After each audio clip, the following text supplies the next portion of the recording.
আমার পাখি ডিম বাচ্চা করছে না। এই ধরনের কমেন্টগুলো আমি সবচেয়ে বেশি পাই। অনেকে আমাকে ইনবক্সও করেন। আবার অনেকেই আছেন অতি দ্রুত সময়ে ডিম বাচ্চা পাওয়ার আশায় রানিং পেয়ার নিয়ে আসেন, তারপরেও নো রেজাল্ট। আজকে কথা বলবো রানিং পেয়ার। রানিং পেয়ার মানে যে পেয়ারটা পূর্বে ডিম বাচ্চা করেছিল সে এখন ডিম বাচ্চা করছে না। এটার কারণ কি?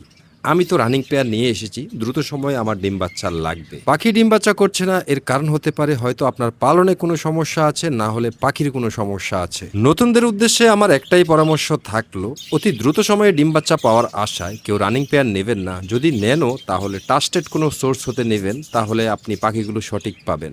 অনেক সময় সমস্যাজনিত পাখিগুলো দোকান বা পেট শপে চলে যায়, সেটাই আপনি রানিং হিসাবে নিয়ে এসেছেন। পাখিকে দিয়ে ডিম বাচ্চা করাতে হলে পাখির পাশাপাশি পাখির খাদ্য তালিকা ঠিক থাকতে হবে। প্রয়োজন হলে তাদেরকে ব্রিডিং কোর্স মানে ভিটামিন কোর্স করাতে হবে। বন্ধুরা, ফানলি বার্ড সবসময় বাজরিগার পাখি নিয়ে কথা বলে। আপনি যদি বাজরিগার পাখি নিয়ে নিয়মিত ভিডিও পেতে চান, ফানলি